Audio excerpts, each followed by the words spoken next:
when I teach my students in the past, I've explained how when paradigms shift, they usually shift at the most abstract level.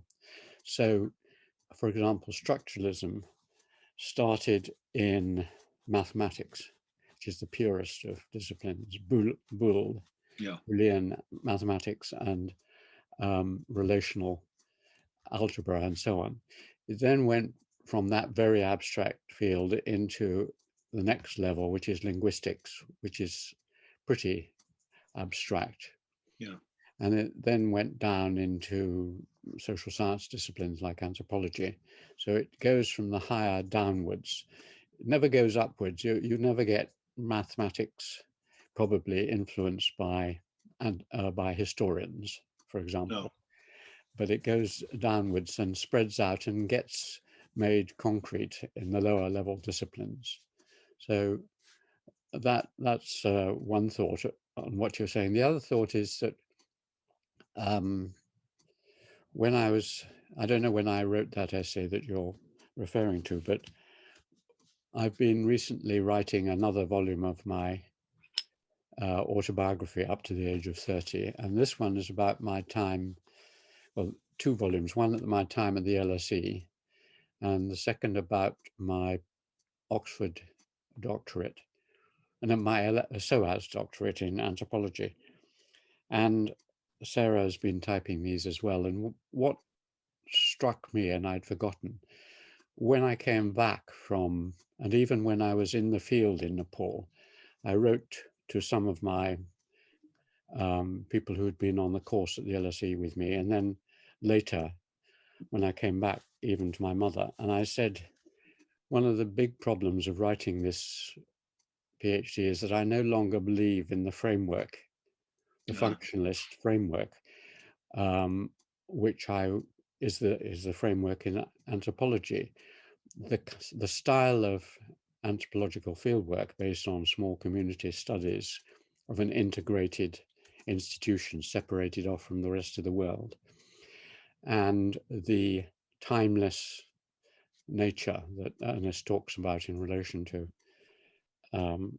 functionalist anthropology is clearly wrong. I mean, these communities don't exist. I mean, this point had been made a long time ago very forcefully by Edmund Leach in his work on the Highland Burma.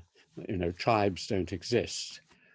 But it was clear to me that the Gurungs were not separated off from anywhere else. And this method of just believing you could look at the microcosm and then generate the macrocosm wasn't satisfactory, nor was the belief that you could explain everything by the present. And I hadn't really thought about the existential problem you have in a discipline, and it must face many people in doing their PhDs and so on, that they're trained in a methodology and a paradigm, which as they make progress through their actual research, they no longer believe in. I mean, it must be behind the thought of Einstein and all sorts of people. Mm. And then what you do, you don't have a paradigm which sets the questions and gives you a satisfaction in the answers. So you no longer know what the question should be, and you don't have any conviction about the kind of answers you're providing. So luckily, I think my reply to this was, okay, you don't believe in it, but it's useful. It's a useful training. It won't produce, as I said, anything that will change the world at all, unlike my history, but it'll give me the training to make my history better. So I won't make any contribution in anthropology, and I don't think I'll make any general widespread contribution by this book, unlike the book on witchcraft, which did make a contribution. But I must finish it because I've got all this invested in it, but also because it is useful as an exercise.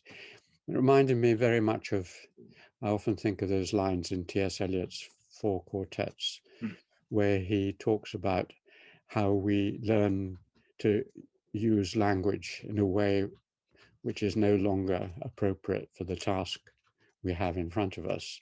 And it's a battle. His famous thing, undisciplined squads of emotion and all this stuff.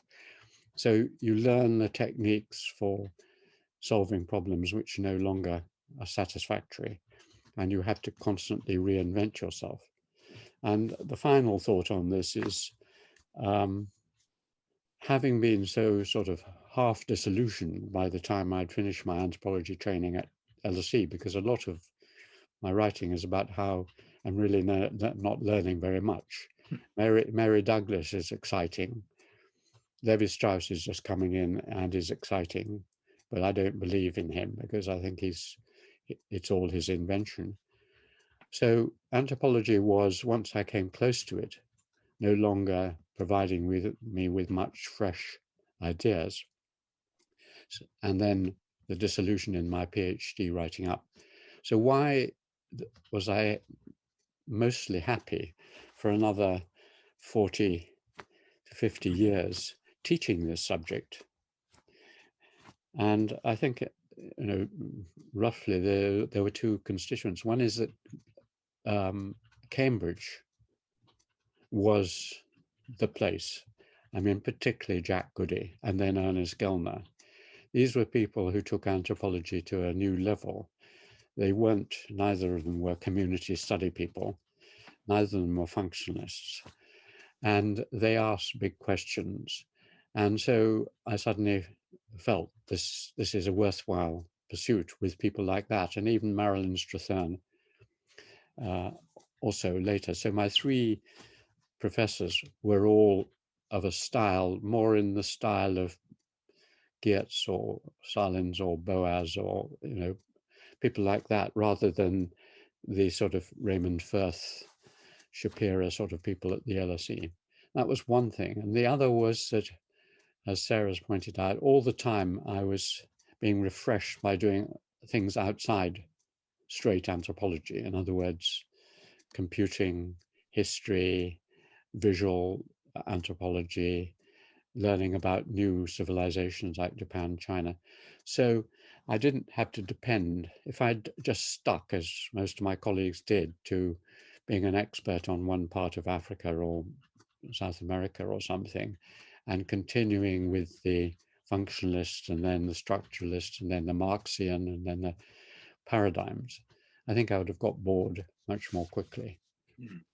So what you say sort of reminds me of those recent thoughts. Yeah,